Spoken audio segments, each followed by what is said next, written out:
जय गुरुजी, शुक्राना गुरुजी, अनंतम अनंतम शुक्राना गुरुजी। गुरुजी महाराज जी के श्री चरणों में कोटि कोटि प्रणाम और गुरुजी की प्यारी सभी संगत को जय गुरुजी।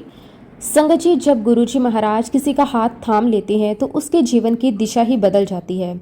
जहाँ पहले हर कदम पर निराशा दिखाई देती थी, वहीं गुरुजी की कृपा से वही रास्ते आशा और खुशियों से भर जाते हैं।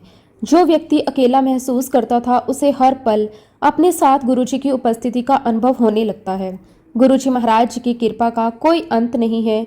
वो बिना मांगे भी अपने बच्चों की झोली भर देते हैं, बिना बताए उनके दुखों को दूर कर देते हैं और सही समय आने पर उनकी हर प्रार्थना का उत्तर भी दे देते हैं।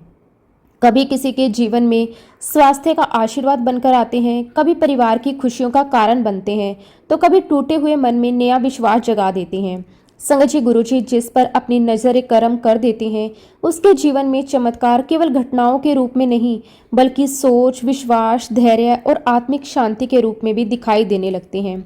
धीरे धीरे जो डर की जगह भरोसा लेने लगता है, बेचैनी की जगह सुकून और अंधकार की जगह प्रकाश। संगत जी, आज का सत्संग बहुत ही सुंदर, बहुत ही प्यारा सत्संग है।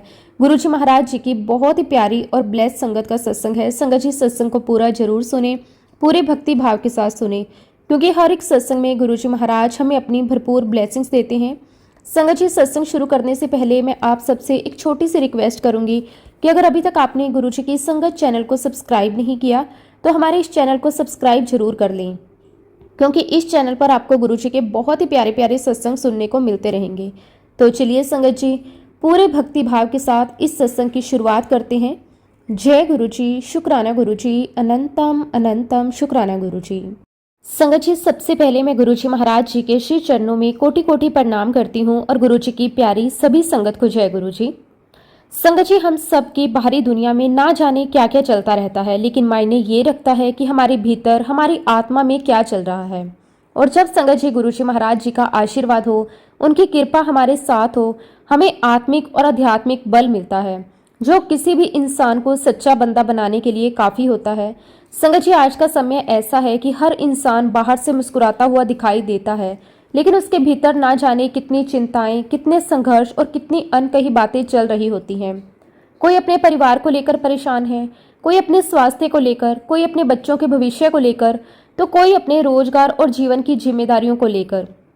बाहर से सब सामान्य दिखाई देते हैं, लेकिन भीतर का संसार अक्सर बहुत अशांत होता है। इसलिए संगत जी, कहा जाता है कि इंसान की असली पहचान उसके चेहरे से नहीं, बल्कि उसके मन की स्थिति से होती है। यदि मन शांत है, आत्मा प्रसन्न है और भीतर विश्वास है, तो सबसे कठिन परिस्थितियां भी छोटी लगने लगती हैं। लेकिन यदि मन अशांत हो जाए तो छोटी सी बात भी पहाड़ जैसी प्रतीत होती है। संगत जी, गुरुजी महाराज हमें सबसे पहले हमारे भीतर की यात्रा करना सिखाते हैं, क्योंकि जब तक भीतर परिवर्तन नहीं आता, तब तक बाहर का परिवर्तन स्थायी नहीं होता। यदि मन में प्रेम, करुणा, धैर्य और विश्वास जाग जाए तो जीवन अपने आप बदलने लगता है। संगत जी, जब इंसान अपनी आत्मा से जुड़ जाता है, जब उसका संबंध परमात्मा से जुड़ जाता है, तब जीवन को देखने का उसका नजरिया ही बदल जाता है। पहले जहाँ हर छोटी बात चिंता बन जाती थी, वही बाद में वही बातें सीख बन जाती हैं। पहले जहाँ हर कठिनाई पहाड़ जैसी लगती थी, वही गुरु कृपा से वही कठिनाइयाँ जीवन का अनुभव बन जाती है। यही तो गुरुजी की महिमा है कि वे परिस्थितियां नहीं बदलते, सबसे पहले वे इंसान की सोच बदल देते हैं। संगत जी, गुरुजी हमें केवल समस्याओं से निकालने के लिए नहीं आए, उन्होंने हमें जीने का सही तरीका सिखाया। उन्होंने हमें समझाया कि जीवन केवल सांस लेने का नाम नहीं है, बल्कि प्रेम, सेवा, विनम्रता और विश्वास के साथ जीने का नाम है।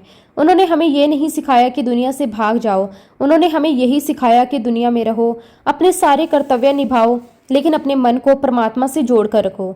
मुझे ऐसा लगता है कि गुरुजी की सबसे बड़ी शिक्षा यही है कि इंसान पहले अच्छा इंसान बने, क्योंकि जब इंसान अच्छा बन जाता है तो उसके सारे कर्म अपने आप अच्छे होने लगते हैं, उसके विचार अच्छे हो जाते हैं, उसकी वाणी मधुर हो जाती है, उसका व्यवहार बदल जाता है।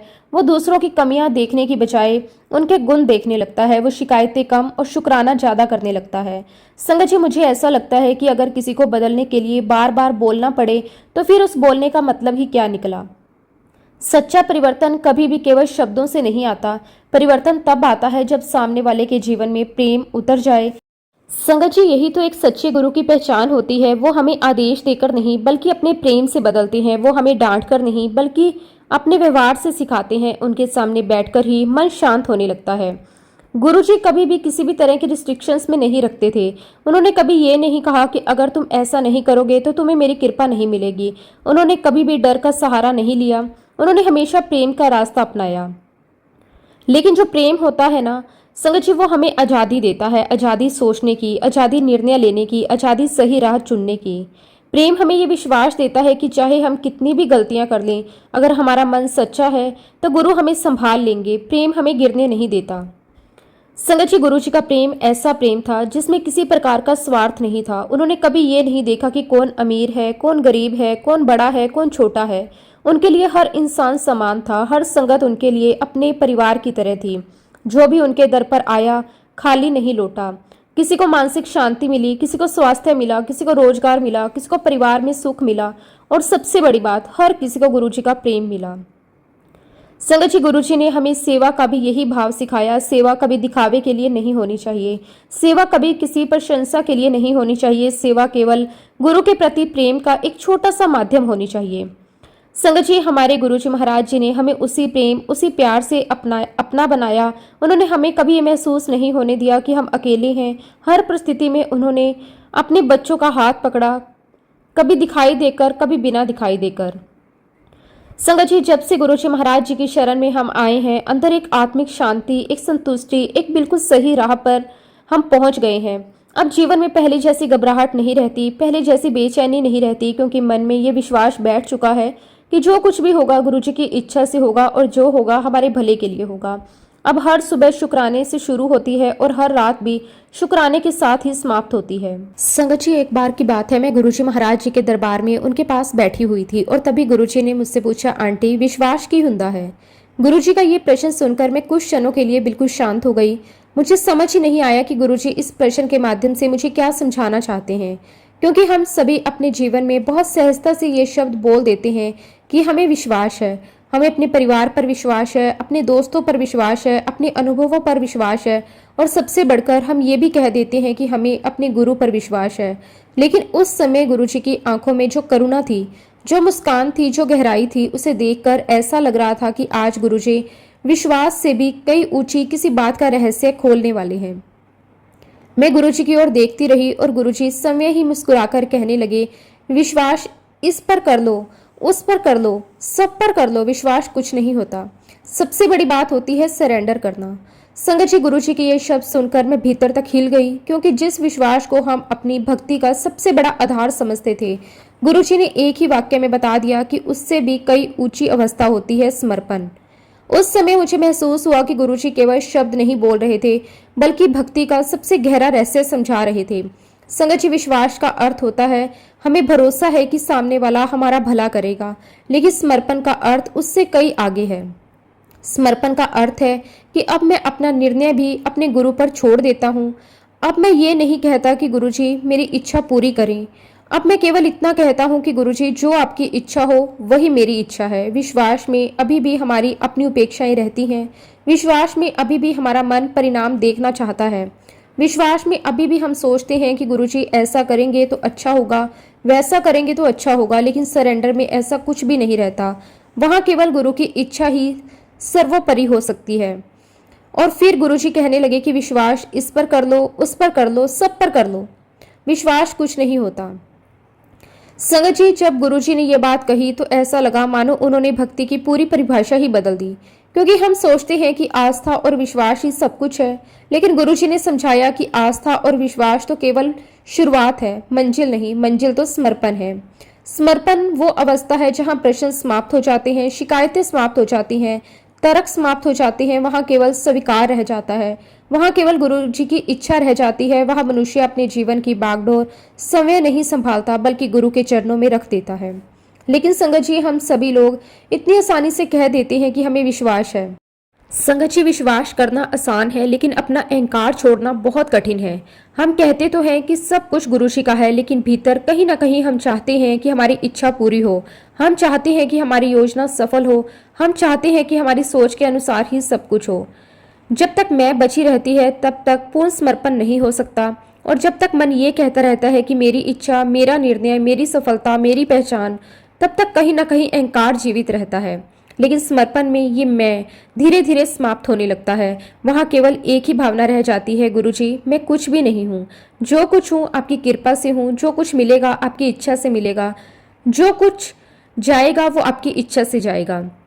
उसमें हमारे अंदर की मैं खत्म हो जाती है और हर चीज गुरुमय हो जाती है। चारों तरफ सिर्फ और सिर्फ गुरुजी होते हैं। संगत जी, एक बार की बात है, अंपायर स्टेट में उन दिनों गुरुजी महाराज जी की सेवा करने का सौभाग्य मुझे अक्सर मिलता रहता था। मेरे लिए वो समय मेरे जीवन का सबसे अनमोल समय था। संसार में चाहे कितनी भी बड़ी खुशी क्यों ना मिल जाए, लेकिन गुरुजी की सेवा करने का जो आनंद होता था उसकी तुलना किसी भी संसारिक सुख से नहीं की जा सकती। जब भी मैं गुरुजी के दरबार में सेवा करती थी तो ऐसा लगता था कि जीवन का उद्देश्य ही पूरा हो गया है। हर पल मन में यही भाव रहता था कि कहीं सेवा में कोई कमी न रह जाए, गुरुजी की कृपा बनी रहे। संगत जी, उस दिन भी वातावरण बिल्कुल दिव्य था। दरबार में संगत श्रद्धा और प्रेम के साथ बैठी हुई थी। हर तरफ गुरुजी का नाम गूंज रहा था। कहीं चाय प्रसाद की सेवा चल रही थी, कहीं लंगर प्रसाद की तैयारी हो रही थी। हर सेवादार अपने अपने काम में पूरी लगन और प्रेम के साथ लगा हुआ था। कोई ये नहीं सोच रहा था कि वो कितना बड़ा काम कर रहा है या कितना छोटा, क्योंकि गुरुजी के दरबार में हर सेवा सम्मान मानी जाती थी। वहां झाड़ू लगाना भी उतना ही बड़ा सौभाग्य था जितना किसी और सेवा का अवसर मिलना। उस समय मेरे हाथ में चाय प्रसाद की ट्रे थी। मैं बहुत सावधानी से उसे लेकर चल रही थी, क्योंकि मन में यही भावना थी कि ये केवल चाय नहीं है, ये गुरुजी महाराज जी का प्रसाद है। इसे पूरी श्रद्धा और सम्मान के साथ संगत तक पहुंचाना है। मैं पूरी एकाग्रता के साथ धीरे धीरे आगे बढ़ रही थी और संगत जी, मैं जैसे ही किचन की तरफ मुड़ी तभी गुरुजी का सामने से आना हुआ। सब कुछ इतनी तेजी से हुआ कि मुझे संभलने का अवसर ही नहीं मिला। मैं अचानक गुरुजी के बिल्कुल सामने आ गई और संगत जी, मैं और गुरुजी बहुत बुरी तरह टकरा गए। मेरे हाथ में जितनी भी चाय प्रसाद थी वो गुरुजी के चोले पर गिर गई। संगत जी, उस एक पल में जैसे मेरी सांस ही रुक गई। मुझे समझ ही नहीं आया कि आखिर ये क्या हो गया। मेरे हाथ कांपने लगे, मन घबराने लगा। ऐसा लगा मानो मुझसे बहुत बड़ी भूल हो गई हो। मैं भीतर ही भीतर डर से भर गई। उस समय मन में केवल यही विचार आ रहा था कि मैंने कितनी बड़ी गलती कर दी। ये कोई साधारण कपड़ा नहीं था, ये तो गुरुजी महाराज जी का चोला था। जिस चोले को लाखों लोग श्रद्धा की दृष्टि से देखते थे, उस पर मेरे हाथों से चाय गिर गई। जब संगत जी ये सब हुआ तो मैं बहुत ज्यादा डर गई। मुझे लगा कि अब तो गुरुजी मुझ पर बहुत नाराज होंगे। संगत जी, उस समय मेरा सर शर्म से झुक गया। मुझे अपनी गलती पर इतना पछतावा हो रहा था कि मैं शब्दों में व्यक्त नहीं कर सकती। मन बार बार यही सोच रहा था कि अब गुरुजी मुझे जरूर डांटेंगे, शायद सेवा करने से भी मना कर देंगे, क्योंकि संसार में यदि किसी बड़े व्यक्ति के कपड़ों पर इस प्रकार कुछ गिर जाए तो सामान्यतः वो नाराज ही होता है। लेकिन संगत जी, हमारे गुरुजी महाराज संसार के साधारण इंसानों की तरह कहाँ थे। हमारे गुरुजी महाराज बहुत प्यारे हैं। गुरुजी मुझ पर बिल्कुल नाराज नहीं हुए, बल्कि मेरी तरफ देखकर मुस्कुराए। संगत जी, आज भी जब मैं उस मुस्कान को याद करती हूँ तो मेरी आंखें नम हो जाती हैं। वो मुस्कान केवल एक मुस्कान नहीं थी, उसमें प्रेम था, करुणा थी, अपनापन था और यह संदेश था कि जहाँ प्रेम होता है वहाँ गलती पर डांट नहीं होती, वहाँ केवल समझ और दया होती है। गुरुजी की आंखों में जरा सा भी गुस्सा नहीं था। उन्होंने मुझे एक पल के लिए भी ये महसूस नहीं होने दिया कि मुझसे कोई अपराध हो गया, बल्कि उनकी मुस्कान ने मेरे मन का सारा डर उसी क्षण समाप्त कर दिया और अपने कमरे में चले गए। संगत जी, मैं वहीं खड़ी रह गई। मन में अभी भी यही चल रहा था कि गुरुजी अब शायद जाकर अपने कपड़े बदलेंगे, क्योंकि पूरा चोला चाय से भीग गया था। मेरे मन में लगातार यही विचार आ रहे थे कि मैं इतनी असावधान कैसे हो गई। मैं भीतर ही भीतर गुरुजी से क्षमा मांग रही थी। थोड़ी देर बाद जब गुरुजी वापस आए तो उसी चोले में थे। संगत जी, मैं ये देखकर हैरान रह गई। मैंने सोचा कि शायद मैंने ठीक से देखा नहीं होगा, लेकिन जब मेरी नज़र दोबारा गुरुजी के चोले पर गई मैं तो आश्चर्यचकित रह गई। लेकिन आश्चर्य तो ये था कि गुरुजी के चोले पर चाय का एक भी निशान नहीं था। ना कोई दाग था, ना कोई गीलापन था, ना ऐसा लग रहा था कि कुछ क्षण पहले उस पर पूरी चाय गिर गई थी। संगत जी, ये कुछ सामान्य बात नहीं थी। हम सब ने अपनी आंखों से देखा था कि पूरी ट्रे की चाय गुरुजी के चोले पर गिरी थी, लेकिन कुछ ही देर बाद उसी चोले पर कुछ भी दिखाई नहीं दे रहा था। उस समय हमारी समझ में कुछ नहीं आया। हम बस एक दूसरे की ओर देखने लगे, क्योंकि जो हमने देखा था वो हमारी बुद्धि से परे था। संगत जी, ऐसे कई सारे चमत्कार गुरुजी ने हमारी आंखों के सामने करके दिखाए। कभी किसी की बीमारी ठीक हो जाती, कभी किसी की असंभव लगने वाली समस्या पल भर में समाप्त हो जाती, कभी बिना कहे गुरुजी हमारे मन की बात बता देते, कभी किसी आने वाली घटना की पहले से ही सूचना दे देते, कभी किसी के घर में ऐसी कृपा कर देते कि पूरा परिवार बदल जाता। कभी किसी को मृत्यु के मुंह से वापस ले आते, कभी किसी का बिगड़ा हुआ काम बिना किसी प्रयास के बन जाता। ऐसी अनगिनत घटनाएं हमने अपने जीवन में देखी, लेकिन पता नहीं क्यों संगत जी, गुरु जी ने हमारी आंखों के सामने ऐसा माया का पर्दा डाल दिया कि हम उस चमत्कार को देखकर भी ये नहीं समझ पाए कि गुरुजी महाराज साक्षात भगवान हैं, महाशिव हैं। आज जब पीछे मुड़कर उन घटनाओं को याद करती हूँ तो लगता है कि उस समय हम कितने भाग्यशाली थे। हम समय उस दिव्य शक्ति के सामने बैठे थे, हम उनके साथ बातें करते थे, उनकी सेवा करते थे, उनके चरणों में बैठते थे, लेकिन फिर भी हमारी बुद्धि उन्हें एक साधारण मनुष्य के रूप में ही देखती रही। यही तो उनकी माया थी।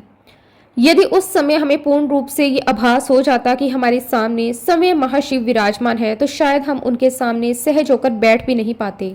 गुरुजी ने समय अपने दिव्य स्वरूप को प्रेम के पर्दे में छुपाकर रखा, ताकि उनके बच्चे बिना किसी भय के उनके पास आ सके, उनसे बातें कर सके, उनसे हंस सके, उनका स्नेह प्राप्त कर सके। संगत जी, जब मुझे बेटी होने वाली थी तो मेरी हालत बहुत क्रिटिकल हो गई थी। डॉक्टरों की चिंता बढ़ती जा रही थी। परिवार के सभी सदस्य बहुत घबरा गए थे। हर किसी के मन में केवल यही प्रार्थना थी कि किसी तरह सब कुछ ठीक हो जाए। मुझे हॉस्पिटल ले जाया गया। उस समय हालात इतने गंभीर थे कि डॉक्टर भी पूरी तरह आश्वस्त नहीं थे।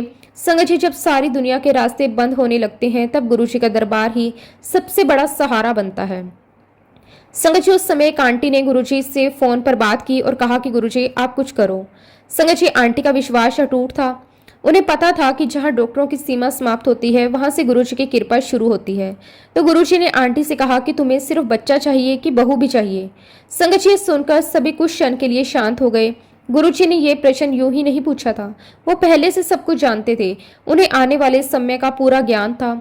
आंटी ने बिना एक पल गवाए कहा, गुरुजी हमें तो दोनों चाहिए। तब गुरुजी ने कहा, अगर बेटी हुई तो दोनों बच जाएंगे, अगर बेटा हुआ तो बहू नहीं बचेगी। संगत जी, सुनकर हर कोई भावुक हो गया, लेकिन आंटी का उत्तर सुनिए। उन्होंने अपने मन की कोई इच्छा नहीं रखी, उन्होंने गुरुजी की इच्छा को ही सर्वोपरि माना।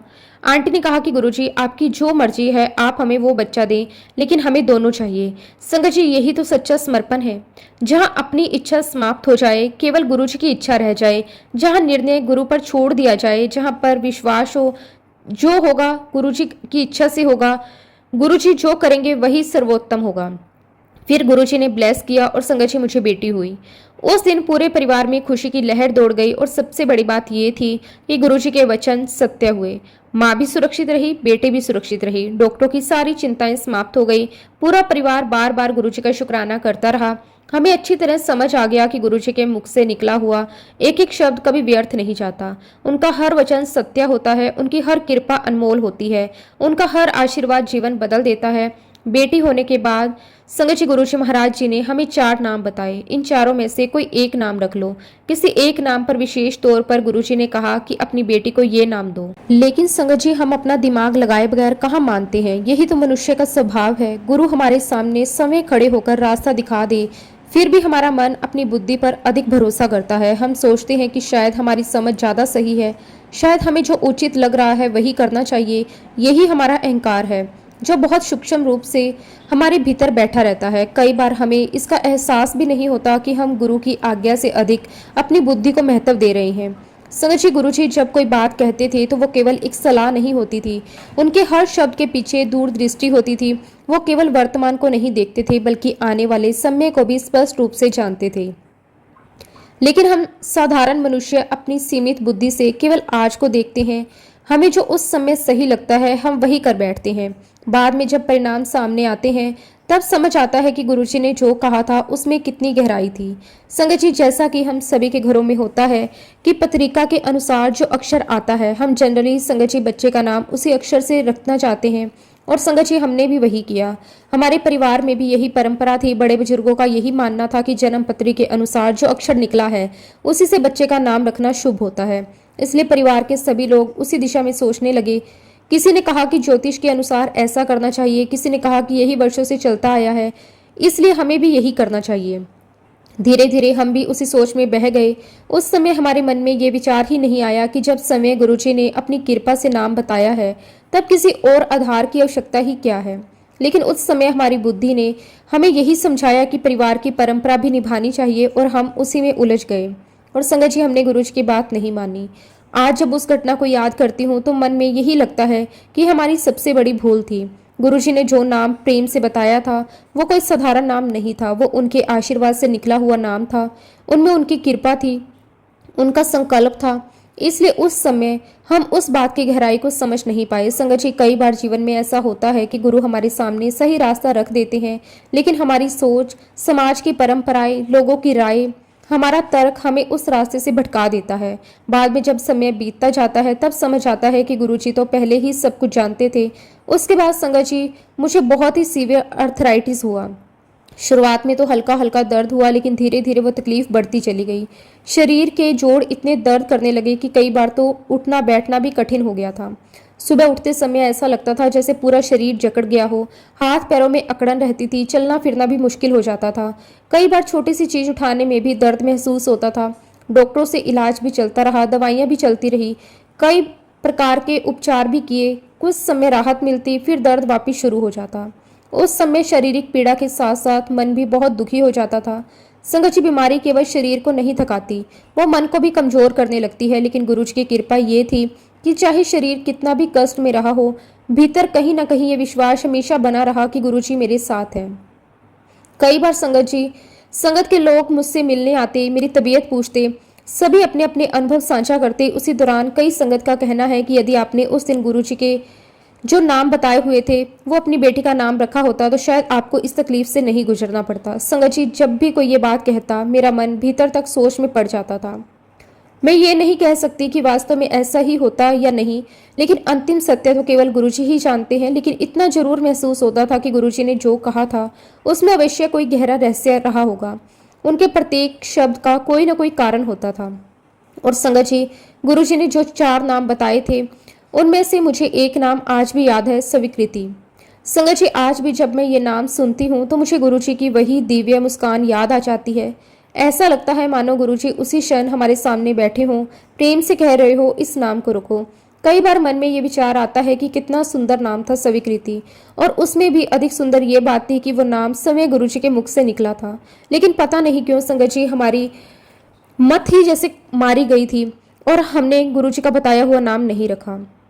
आज पीछे मुड़कर देखते हैं तो यही लगता है कि उस समय हमारी बुद्धि पर माया का पर्दा पड़ा हुआ था। हम अपनी समझ को ही सर्वोपरि मान बैठे। उस समय ये एहसास ही नहीं था कि गुरुजी की आज्ञा के आगे अपनी बुद्धि का कोई महत्व नहीं होता। लेकिन संगत जी, गुरुजी का प्रेम इतना विशाल था कि हमारी भूल के बाद भी उन्होंने कभी हमें अपने प्रेम से वंचित नहीं किया। खैर, गुरुजी के आशीर्वाद में कोई कमी नहीं थी। गुरुजी ने कभी ये नहीं कहा कि तुमने मेरी बात नहीं मानी, इसलिए अब मैं तुम्हें छोड़ दूंगा। नहीं संगत जी, गुरुजी का प्रेम ऐसा नहीं होता। माता पिता की तरह गुरुजी भी अपने बच्चों की गलतियों को जानते हैं, लेकिन फिर भी उन्हें प्रेम करते हैं। गुरुजी ने हर पल मुझे, मेरे परिवार को ब्लेस किया। हमारे जीवन में अनगिनत अवसर ऐसे आए जब हमने स्पष्ट रूप से गुरुजी की कृपा का अनुभव किया। हर कठिन परिस्थिति में उन्होंने हमारा हाथ पकड़ा। जब भी कोई संकट आया उन्होंने किसी न किसी रूप में हमारी रक्षा की। कई बार बिना मांगे सहायता मिली, कई बार बिना बोले मन की बात पूरी हुई। तब समझ आता था कि गुरुजी हमारे साथ हर पल हैं। और फिर संगत जी, 1999 में मुझे दूसरी बेटी हुई। संगत जी, ये भी गुरुजी की ही कृपा थी। पूरे परिवार में फिर से खुशियां आ गई। हम सभी ने गुरुजी का बार बार शुक्राना किया और उन्होंने हमारे घर को अपनी कृपा से भर दिया। संगत जी, बच्चों का जन्म केवल परिवार की खुशी नहीं होता, बल्कि वो गुरुजी की एक बहुत बड़ी देन होती है। हर बार मन यही कहता था कि जो कुछ भी मिला है वो केवल गुरुजी की कृपा से मिला है। संगत जी, हम संगरूर से बार बार गुरुजी के दर्शन करने जालंधर आते, जो कि हमें काफी दूर पड़ता। सफर लंबा होता था, कई घंटे लग जाते थे। कभी मौसम अच्छा होता, कभी बारिश होती, कभी ठंड होती, कभी गर्मी। लेकिन जैसे ही मन में ये विचार आता कि गुरुजी के दर्शन होने वाले हैं, सारी थकान अपने आप समाप्त हो जाती। रास्ते की दूरी कभी दूरी लगती ही नहीं थी। मन में केवल एक ही उत्साह रहता था कि जल्दी से जल्दी गुरुजी के चरणों में पहुंच जाएं।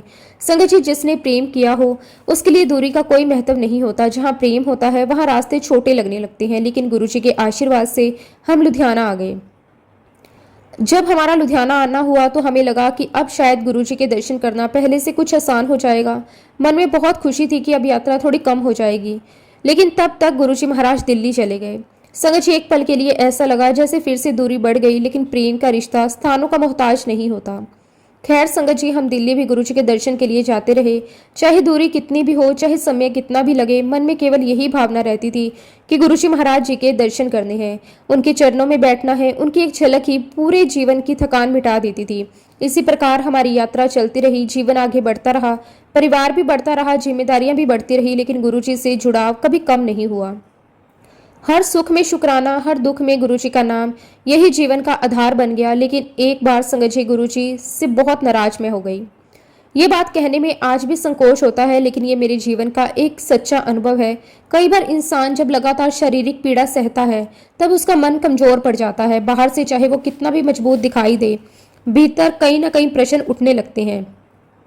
एक्चुअली संगत जी, मेरे मन में चल रहा था कि गुरुजी आपने ही मेरी शादी को ब्लेस किया, आपने ही मुझे बच्चे ब्लेस किए, लेकिन गुरुजी मेरे शरीर में इतनी तकलीफ है। उस समय संगत जी मेरे मन में एक ही सवाल बार बार उठता था। मैं गुरुजी से मन ही मन कहती थी कि गुरुजी, अगर आप सच में अपने बच्चों का दुख दूर करते हैं, अगर आप सबकी पुकार सुनते हैं, तो मेरी तकलीफ क्यों नहीं दूर करते? मैंने आपका क्या बिगाड़ा? मैंने तो हमेशा आपको अपना माना, फिर मेरे साथ ऐसा क्यों हो रहा है? संगत जी, मेरी तकलीफ केवल शारीरिक नहीं थी, उससे कई ज्यादा दर्द मेरे मन में था। बीमारी ने मेरे शरीर को तो कमजोर किया ही था, लेकिन उससे भी ज्यादा मेरे विश्वास की परीक्षा ली थी। मैं दिन रात यही सोचती रहती कि आखिर मेरी प्रार्थना क्यों नहीं सुनी जा रही। जब भी किसी और का सत्संग सुनती कि गुरुजी ने उन्हें तुरंत ब्लेस कर दिया, उनकी बीमारी ठीक कर दी, उनके घर की परेशानियां दूर कर दी, तब मेरे मन में एक कसक उठती। मैं सोचती, क्या मैं गुरुजी की बेटी नहीं हूँ? क्या मेरी अरदास उन तक नहीं पहुँचती? कई बार मैं रोते रोते सो जाती। आंखों में केवल एक ही सवाल होता कि आखिर मेरी परीक्षा कब खत्म होगी। मैं अपने कमरे में अकेले बैठकर घंटों रोती रहती। मेरे मन में इतनी बेचैनी थी कि किसी से कुछ कह भी नहीं पाती थी। बाहर से मैं सामान्य बनने की कोशिश करती, लेकिन अंदर ही अंदर पूरी तरह टूट चुकी थी। फिर मैं गुरुजी से शिकायत करने लगी। मैं कहती कि गुरुजी, अगर आपको मुझे ठीक ही नहीं करना था, तो फिर मुझे अपने चरणों तक बुलाया ही क्यों? मुझे अपने साथ जोड़ा ही क्यों? आपने मुझे अपनी शरण में आने दिया, फिर मुझे इस दर्द में अकेला क्यों छोड़ दिया? संगत जी, ये शिकायत प्रेम से ही निकल रही थी, लेकिन उस समय मेरा मन इतना दुखी था कि मुझे कुछ भी समझ नहीं आ रहा था। इंसान जब बहुत ज्यादा तकलीफ में होता है तो कभी कभी भगवान से भी नाराज हो जाता है। ठीक वैसी ही स्थिति मेरी हो गई थी।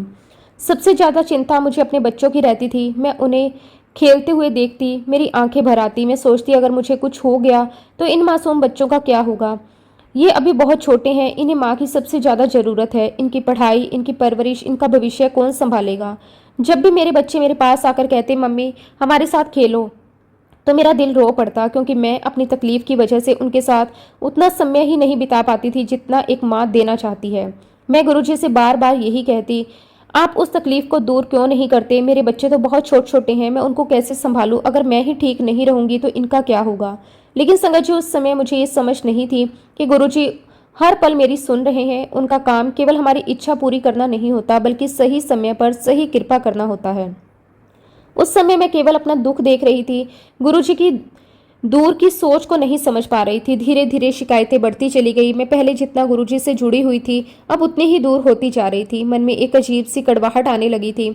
जब भी किसी से गुरुजी की बात होती, मेरा मन उदास हो जाता। मैं सोचती, जब मेरी सुननी ही नहीं थी तो फिर वहां जाने का क्या फायदा? इसी बात को लेकर गुरुजी मुझे ठीक नहीं कर रहे थे कि मैं बहुत नाराज हो गई। मेरा विश्वास कहीं खो सा गया। मैं बाहर से चाहे कुछ भी कहती, लेकिन अंदर से मैंने अपने आप को गुरुजी से दूर करना शुरू कर दिया था। फिर संगत जी, मैंने गुरुजी के यहाँ जाना भी बंद कर दिया। समय अपनी गति से चलता रहा। दिन महीने में, महीने साल में बदलते गए। जीवन की जिम्मेदारियां तो चलती रही, लेकिन मेरे अंदर जो खालीपन था वो खत्म नहीं हुआ। कई बार ऐसा लगता है जैसे कोई अपना छूट गया हो, फिर भी मेरा अहंकार मुझे दोबारा गुरुजी के चरणों तक जाने नहीं देता था। संगत जी, इंसान कुछ सोचता कुछ और है, लेकिन गुरुजी की योजना कुछ और ही होती है। जब गुरु किसी को अपना बना लेते हैं, तब वो उसे कभी नहीं छोड़ते। चाहे शिष्य लाख दूर चला जाए, गुरुजी उसे किसी न किसी बहाने से फिर अपने पास बुला ही लेते हैं। इसी बीच संगत जी, हमारे कुछ रिश्तेदारों के परिवार में बहुत बड़ी चिंता चल रही थी। उनके घर की बहू की शादी को काफी समय हो चुका था, लेकिन उन्हें संतान सुख नहीं मिल रहा था।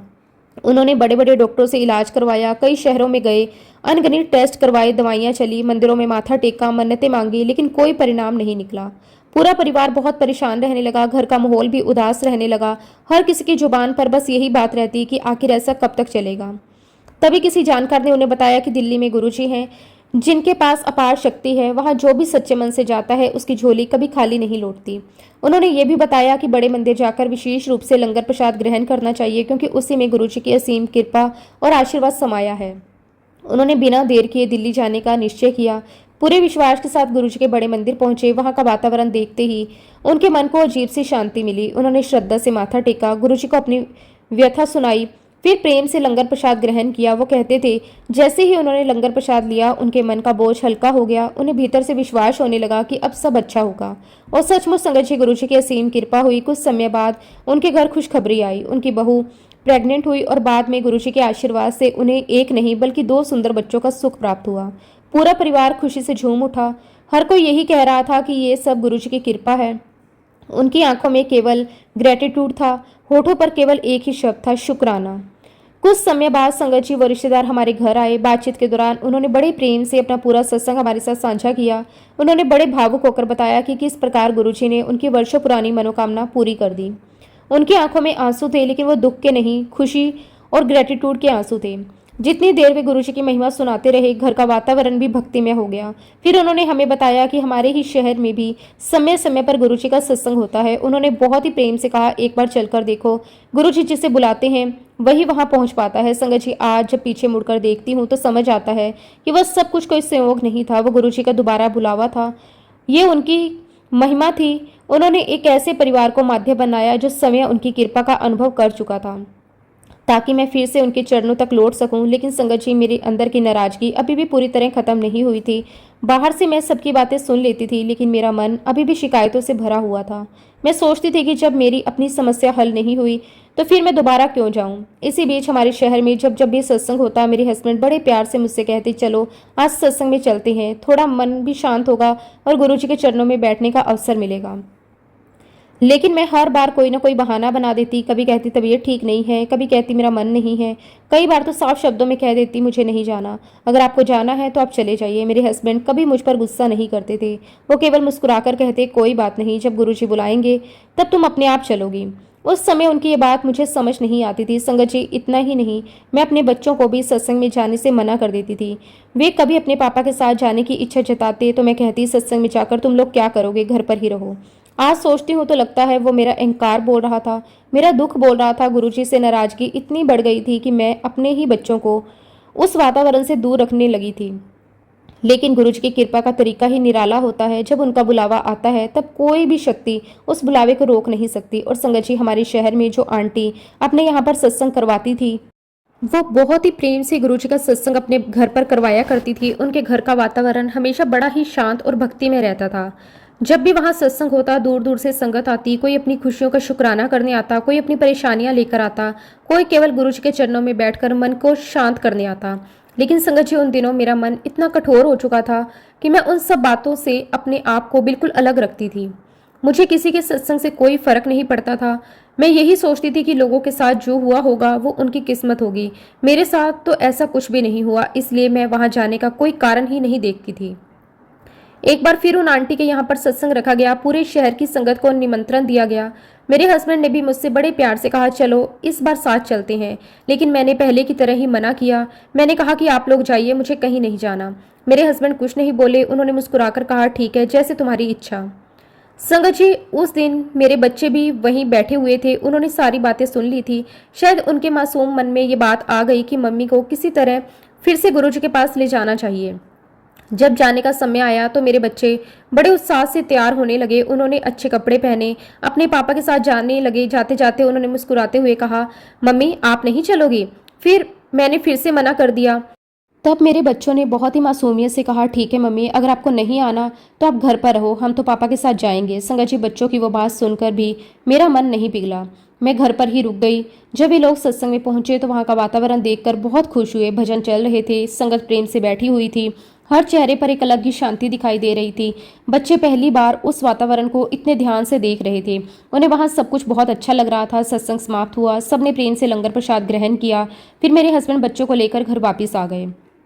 जैसे ही वो घर आए, मेरे बच्चे बड़े उत्साह से मेरे पास दौड़कर आए। उनके चेहरे की खुशी देखते ही बन रही थी। वो कहने लगे, मम्मी पता नहीं आप क्यों इतने नाराज हो गुरुजी से।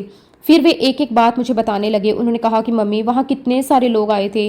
कोई अपनी बीमारी ठीक होने का सत्संग सुना रहा था, कोई बता रहा था कि गुरुजी ने उसके घर की परेशानी दूर कर दी, कोई कह रहा था कि उसकी नौकरी लग गई, कोई कह रहा था कि उसके घर में खुशियाँ लौट आई।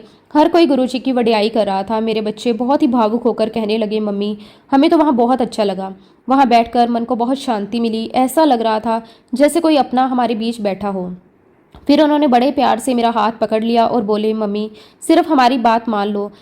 अगली बार जब आंटी के यहाँ सत्संग हो तब आप हमारे साथ जरूर चलना। बस एक बार चलकर देख लेना।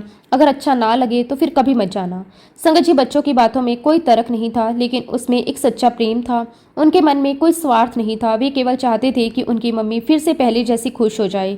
मैंने उनकी बात सुनी। उस समय भी मेरा मन पूरी तरह तैयार नहीं था, लेकिन ना जाने क्यों पहली बार मैंने साफ मना भी नहीं किया। मैंने केवल इतना कहा, ठीक है, जब सत्संग होगा तब देखेंगे। आज सोचती हूँ तो लगता है वो देखेंगे शब्द भी गुरुजी की कृपा थी, क्योंकि पहले तो मैं बिना सोचे सीधे ही मना कर देती थी। समय बीतता गया। कुछ दिनों बाद फिर उन आंटी के यहाँ पर सत्संग रखा गया। इस बार बच्चे सुबह से ही बहुत खुश थे। वो बार बार पूछ रहे थे, मम्मी, आपने वादा किया था ना कि इस बार चलोगी। मैं उन्हें टाल भी नहीं पा रही थी। आखिर मैंने कहा, ठीक है, आज मैं भी चलूंगी। मैंने इतना कहते ही बच्चों की खुशी का ठिकाना नहीं रहा। वे ऐसे खुश हुए जैसे उन्हें कोई बहुत बड़ा उपहार मिल गया हो। शाम को हम सब तैयार होकर सत्संग के लिए निकल पड़े। रास्ते भर मैं चुप थी। मेरे मन में ना जाने कितने विचार चल रहे थे। एक तरफ बच्चों की खुशी और दूसरी तरफ मेरे मन की पुरानी शिकायतें। मैं सोच रही थी कि इतने वर्षों बाद मैं फिर से उस माहौल में जा रही हूँ जिससे मैंने खुद को पूरी तरह अलग कर लिया था। जब हम वहां पहुंचे तो बाहर ही बहुत सारी गाड़ियां खड़ी थी। घर के बाहर जूते चप्पलों की लंबी कतार लगी हुई थी। दूर से ही भजनों की मधुर आवाज सुनाई दे रही थी। जैसे जैसे मैं दरवाजे के पास पहुंची, मेरा दिल तेज तेज धड़कने लगा। घर के अंदर गुरुजी का सुंदर दरबार सजा हुआ था। फूलों की सुगंध पूरे घर में फैली हुई थी। वातावरण इतना शांत था कि मन अपने आप स्थिर होने लगता था। लेकिन संगत जी, मेरे मन में अभी भी झिझक थी। मैं दरवाजे तक तो पहुंच गई, लेकिन जहां गुरुजी का दरबार लगा था वहां अंदर तक जाने की मेरी हिम्मत नहीं हुई। मुझे ऐसा लग रहा था जैसे मैं गुरुजी की आंखों में कैसे देखूंगी। इतने वर्षों तक उनसे नाराज रही, उनकी शरण छोड़ दी, उनके पास आना बंद कर दिया। अब अचानक उनके सामने कैसे जाऊंगी। इसलिए मैं अंदर नहीं गई। ना मैंने गुरुजी को माथा टेका, ना ही मैं दरबार के सामने जाकर बैठी। मैं चुपचाप बाहर आ गई जहाँ कुछ चेयर्स लगी हुई थी। संगत जी, मैं वहां जाकर एक कुर्सी पर बैठ गई। अंदर से भजन की आवाज आ रही थी। बीच बीच में संगत के जय गुरुजी की आवाज सुनाई देती थी। मैं बाहर से बैठी ये सब सुन रही थी। धीरे धीरे मेरे मन की बेचैनी कम होने लगी। ऐसा लग रहा था जैसे कोई अदृश्य शक्ति मेरे भीतर की कठोरपन को धीरे धीरे पिघला रही हो। सत्संग चलता रहा। फिर संगत जी लंगर प्रसाद का समय हो गया। सभी संगत प्रेम से लाइन में बैठ गई। मैं भी चुपचाप जाकर बैठ गई। मेरे सामने जब लंगर प्रसाद परोसा गया, मैंने पहले उसे बड़े ध्यान से देखा। मन में ना जाने क्या भाव आया। मैंने दोनों हाथ जोड़कर गुरुजी को याद किया और पहला निवाला मुंह में रखा। संगत जी, आज भी जब उस अनुभव को शब्दों में बयान नहीं कर सकती। जैसे ही पहला निवाला मुंह में गया, मुझे ऐसा लगा कि केवल भोजन नहीं है, ये कुछ और ही है। उस स्वाद में ऐसी मिठास थी जो मैंने पहले कभी महसूस नहीं की थी। हर निवाले के साथ ऐसा लग रहा था जैसे मेरे मन की कड़वाहट भी धीरे धीरे खत्म हो रही हो। मुझे महसूस होने लगा कि वर्षों से जो बोझ मैं अपने भीतर लेकर घूम रही थी वो हल्का होता जा रहा है। ऐसा लग रहा था जैसे हर कोर मेरे अंदर प्रेम भर रहा हो, जैसे हर निवाले के साथ मेरे मन की शिकायतें धुलती जा रही हो। मेरी आंखें नम होने लगी। मैं समझ नहीं पा रही थी कि ये क्या हो रहा है। बस एक ही अनुभव था कि ये साधारण भोजन नहीं है। आप विश्वास नहीं करेंगे संगत जी, मुझे लंगर प्रसाद का एक एक निवाला ऐसा लग रहा था जैसे मैं अमृत चख रही हूँ। ऐसा महसूस हो रहा था कि मेरे अंदर कुछ बदल रहा है, कुछ बहुत ही पॉजिटिव हो रहा है। मेरे मन की कठोरता धीरे धीरे प्रेम में बदल रही थी। मेरे भीतर जो वर्षों से अंधेरा जमा हुआ था वहाँ जैसे रोशनी फैलने लगी थी। उस दिन संगत जी लंगर खाकर मुझे इतना अच्छा लगा कि मैं पूरे रास्ते उसी अनुभव के बारे में सोचती रही। घर पहुँचने के बाद भी मेरा मन उसी आनंद में डूबा हुआ था। जैसे ही मैं घर आई, मैंने सबसे पहले अपने बच्चों और अपने हस्बैंड से कहा, आज का लंगर प्रसाद वाकई ही किसी अमृत से कम नहीं था। ऐसा स्वाद मैंने कभी महसूस नहीं किया। मुझे नहीं पता उसमें क्या था, लेकिन उसे खाते ही मेरे मन को बहुत शांति मिली। मेरे हस्बैंड मुस्कुरा रहे थे। उन्हें शायद पहले से ही विश्वास था कि एक दिन गुरुजी मेरे मन की सारी नाराजगी दूर कर देंगे। इतने में मेरे बच्चे खुशी से बोले, मम्मी, हमने पहले ही कहा था ना, पता नहीं आप क्यों गुरुजी से नाराज हो। हमारी बात मानो, अभी भी देर नहीं हुई, आप गुरुजी से माफ़ी मांग लो। गुरुजी बहुत दयालु हैं, वो आपको माफ़ कर देंगे। संगत जी, बच्चों के मुंह से निकले वो शब्द सीधे मेरे दिल में उतर गए। मुझे लगा जैसे गुरुजी उन्हीं मासूम बच्चों को माध्यम बनाकर मुझसे बात कर रहे हों। मैं तुरंत उठी, गुरुजी के स्वरूप के सामने जाकर खड़ी हो गई। मेरी आंखों से लगातार आंसू बह रहे थे। मैं हाथ जोड़कर रोते रोते कहने लगी, गुरुजी मुझे माफ़ कर दीजिए। मैंने आपको समझने में बहुत देर कर दी। मैं अपनी तकलीफ़ में इतनी उलझ गई कि आपका प्रेम भी भूल गई। मैंने बेवजह आपसे नाराज़गी रखी, मैंने आपके दरबार से दूरी बना ली, लेकिन आपने फिर भी मेरा साथ नहीं छोड़ा। आपने मेरे बच्चों को माध्यम बनाया, आपने मुझे दोबारा अपने पास बुला लिया। गुरुजी मुझे माफ़ कर दीजिए, अब मैं कभी आपसे दूर नहीं जाऊंगी। संगत जी, उस दिन मैंने दिल से माफ़ी मांगी। उस माफ़ी में कोई दिखावा नहीं था, वो मेरे जीवन का सच्चा समर्पण था। और संगत जी, उसी रात मेरे जीवन में एक ऐसा अनुभव हुआ जिसे मैं कभी नहीं भूल सकती। उस रात गुरुजी महाराज जी ने मुझे ड्रीम दर्शन दिए। सपने में मैंने देखा कि गुरुजी बड़े प्रेम से मेरे सामने खड़े हैं। उनके चेहरे पर वही प्यारी मुस्कान थी। उन्होंने मुझे बड़े स्नेह से देखा, फिर मुस्कुराते हुए बोले, आंटी तू मुझे मानती क्यों नहीं। मैं चुपचाप उनकी ओर देखने लगी। फिर गुरुजी ने मुस्कुराकर कहा, मैंने तुझे बेटा नहीं दिया, इसलिए तू मुझे नहीं मानती ना। संगत जी, सुनते ही मेरी आंखों से सपने में ही आंसू बहने लगे। मैं तुरंत हाथ जोड़कर बोली, नहीं गुरुजी, ऐसी कोई बात नहीं है, मैं आपसे नाराज़ थी, लेकिन अब मुझे अपनी गलती समझ आ गई। गुरुजी बस मुस्कुराते रहे। उनकी मुस्कान में इतना अपनापन था कि मेरा सारा डर खत्म हो गया। फिर गुरुजी मुझे कहने लगे, आंटी तू छोले भटूरे खाएगी। और संगत जी, मैंने कहा कि हाँ जी गुरुजी। बस संगत जी, मेरा सपना टूट गया। मैंने उसी वक्त अपने हस्बैंड को उठाया, उनको सारी बात बताई कि गुरुजी ने मुझे सपने में दर्शन दिए। और संगत जी, सुबह मैंने गुरुजी के स्वरूप के सामने खड़े होकर फिर से गुरुजी से दिल से माफ़ी मांगी। संगत जी, मुझे इस सपने का मतलब तो समझ नहीं आया कि गुरुजी ने छोले भटूरे के लिए क्यों कहा, लेकिन उसके बाद संगत जी मैंने अपने घर पर भी गुरुजी महाराज जी का सत्संग करवाया। और संगत जी, लंगर प्रसाद में मैंने छोले भटूरे रखे। शायद मुझे ऐसा लगा कि गुरुजी महाराज इसी तरफ इशारा कर रहे थे। संगत जी, गुरुजी महाराज जी ने मुझे बहुत बहुत प्यार दिया है, हर पल मुझे संभाला है, हर पल मेरा साथ दिया है। लेकिन संगत जी, हम ही ऐसे हैं कि जो गुरुजी महाराज जी के प्यार को भी समझ नहीं पाते। हमसे गलतियां हो जाती हैं, जाने अनजाने में हो जाती हैं, जानबूझकर हो जाती हैं, लेकिन गुरुजी महाराज जब किसी बच्चे का हाथ थाम लेते हैं तो फिर वो कभी नहीं छोड़ते। मैं अपनी हर गलती के लिए गुरुजी महाराज जी से क्षमा चाहती हूँ। संगत जी, गुरुजी महाराज जी का बहुत बहुत शुक्राना करती हूँ। बस गुरुजी महाराज ऐसे ही हर पल मेरे अंग संग रहना, मेरे परिवार के अंग संग रहना, मेरे बच्चों के अंग संग रहना, अपने पूरे संगत परिवार के अंग संग रहना। संगत जी, अब मैं अपने सत्संग को यहीं पे विराम देती हूँ। जब भी गुरुजी महाराज मुझे आज्ञा देंगे, मैं अपना अगला शुक्राना सत्संग भी आप सबके साथ जरूर शेयर करूँगी। जय गुरुजी, शुक्राना गुरुजी, अनंतम अनंतम शुक्राना गुरुजी। ओम नमः शिवाय, शिवजी सदा सहाय। ओम नमः शिवाय, गुरुजी सदा सहाय। जय गुरुजी, शुक्राना गुरुजी, अनंतम अनंतम शुक्राना गुरुजी।